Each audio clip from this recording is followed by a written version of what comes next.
everyone, this is Pause or Repeat. Here we figure out whether a game is really worth your time and money. Today's game is Caves of Qud. If you've ever heard of or played Dwarf Fortress, Caves of Qud is heavily inspired by it. So much so that the publisher of Dwarf Fortress, Kid Fox Games, picked up Caves of Qud to help them reach their 1.0 release at the end of 2024. How is the gameplay? Let's take a look at it and find out.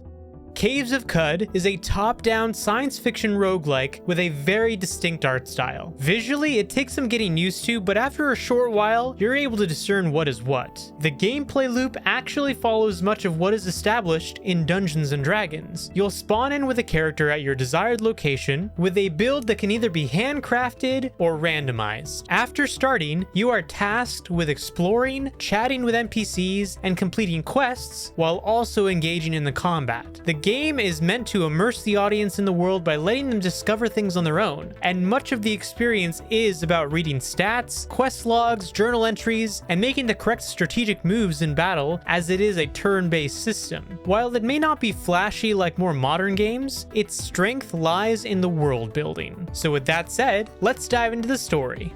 The story of Caves of Qud is very complex, mostly due to the story not being linear and also changing with actions made by the player. As a result, each playthrough will have a slightly different story, but the world building lore is the same. The world of Qud was once ruled by the Eaters of the Earth, who were part of a group of several different alien races. After the fall of the Eaters, the Earth was left to rot and the world was thrown into a post-apocalyptic setting, with only remains of technology and mutated creatures, even yourself if you so desire. But now the question still stands. Pause or repeat?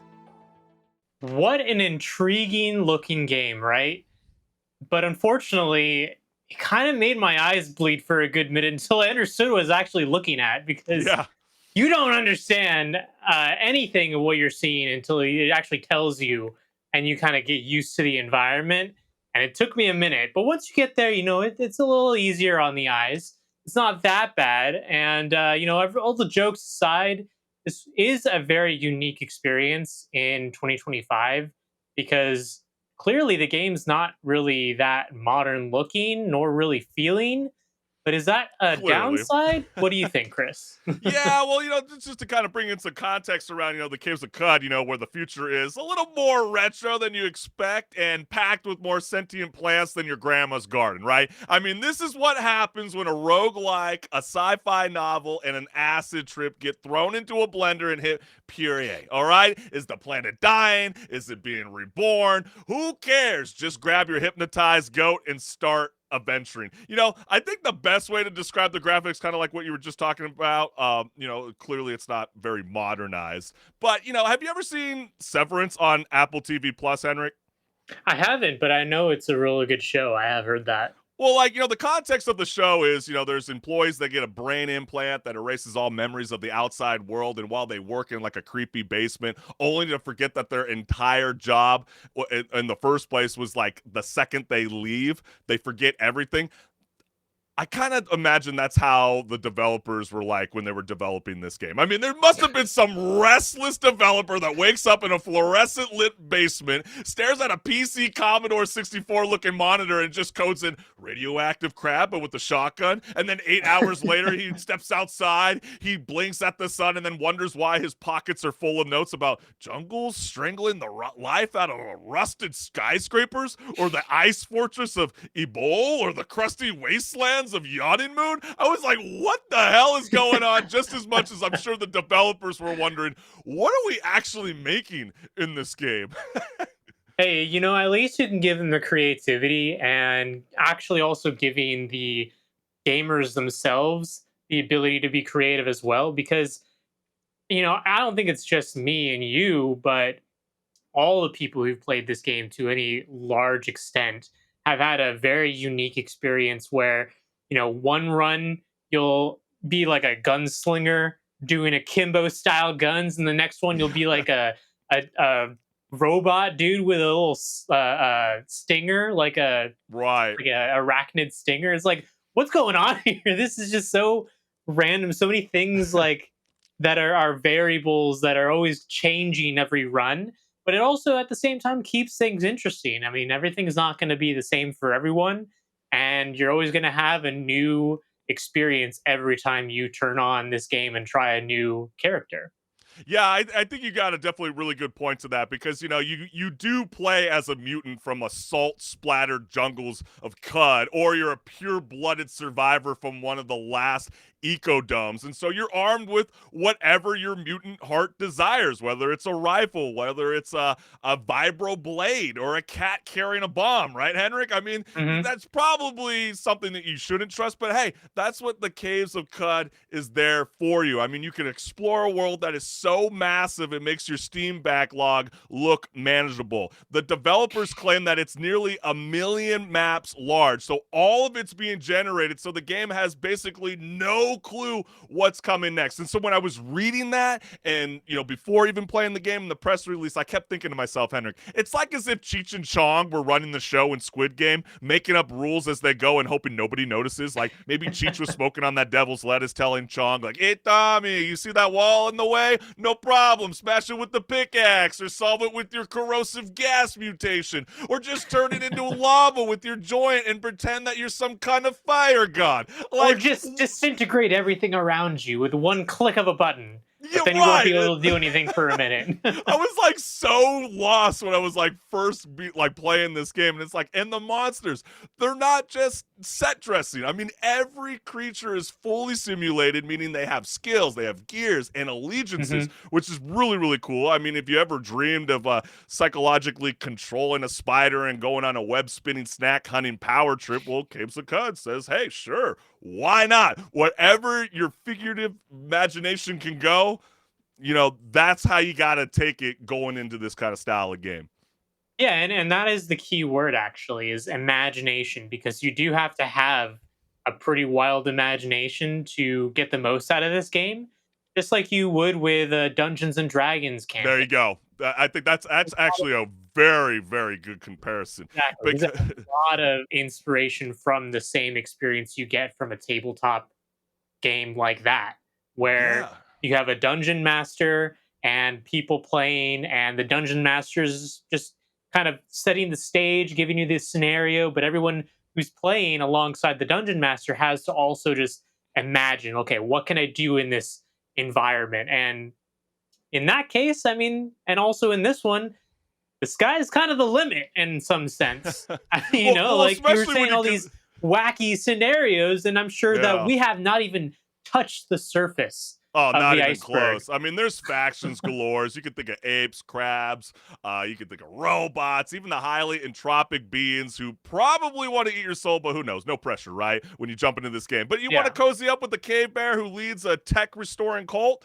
Sure, or just dive deep into the lore and find out how plants write history books, then I guess, this is the game for you. It's pretty wild. But, just know this when you play the game. Dying in Caves of Qud is as permanent as that one bad tattoo that you got in college. You know who you are, but don't sweat it. Just roll a new character and start all over. It's like having a second chance, only that you're probably going to die again. So think of it like Yeah. God of War Valhalla DC, or DLC, excuse me, but with more mutant pixelated creatures and fewer ripped out Norse gods. You know Yeah. what I Death mean? is just part of the experience, especially when you're just starting out. You're probably going to die to some random, like, like a salamander or a plant or something, and you're going to be like, man, what just happened? How did I die so quickly? But trust the process. You'll get into it and you'll actually last longer. And if it still is too hard, there is a mode you can go into where you save at the settlements, so you're not having to Yeah, start fair all the enough. way from scratch. Might be a little easier for the first time you actually try to make it somewhat far in the game, but yeah, the classic way is really when you die, you go back to the beginning. Yeah, I'm just I kind of sometimes feel like I get a little bit of loss of words when I think about this game, because like, how in the world did Caves of Qud developers come up with all this wild lore? I mean, half of the game reads like ChatGPT went on a psychedelic vision quest, and then maybe DeepSeek will finally explain what the hell is going on, or just make it even weirder. I don't know, but like, if you thought the opening sequence was really, really tough to play in Red Dead Redemption 2, then you might find this game really, really hard to get into because it takes about an hour to really start to jive with everything, and then you're going to start to realize what some of the imagery on the screen is like. Okay, I kind of know what I'm doing and where I'm going with this Yeah, game. But yeah. if you can't settle into a game and you need to if you need to fully get embraced into it within like a 5 or 15-minute ratio, this game might not be for you. But we got to say this. I got slammed like 2 weeks ago with the whole metaphor take and saying it's worth $70 and how I thought the graphics were completely lame for the price tag.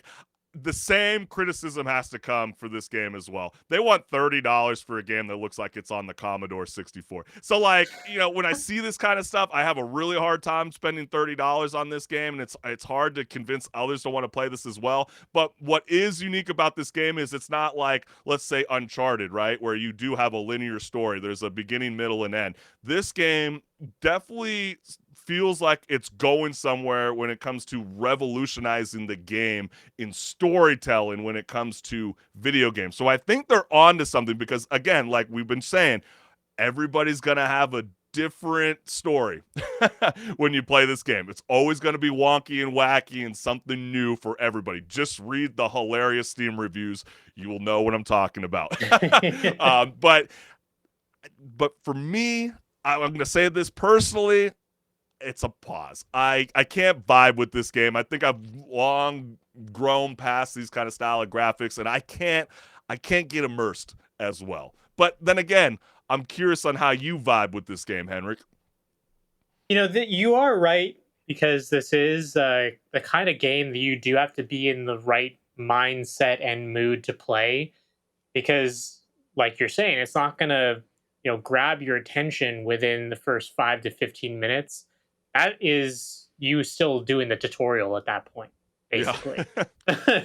Honestly, you're still learning stuff like 10 hours into this game. Pretty much. Absolutely.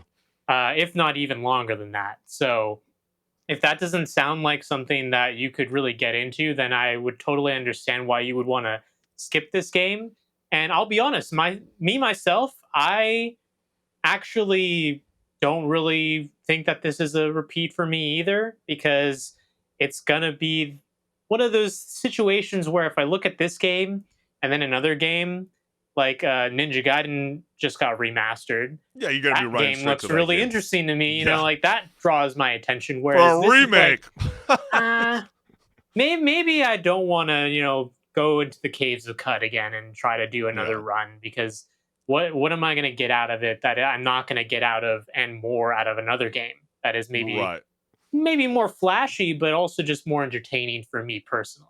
Yeah, this would have probably worked in the late 80s. 2025, I don't know so much. But then again, Well, there is a niche of gamers out there that I'm sure are really enjoying it, considering this is on the top charts of Steam, even that's though it true. came out in full There's release also back last year. true, but there's also another niche of gamers who are impatient like myself, who have a very hard time playing games like Elden Ring and constantly keep getting their ass kicked over and over and over and over again. So if you're like me, you might not vibe and have, the capacity to sit through this game and really let it all come together. In a sense. But we want to hear from you, the gamers. Is this a pause to play something else, or is this a repeat and both of us are just dead ass wrong? Well, we want to hear from you, gamers. Speak up and speak loud. Let us know what's good.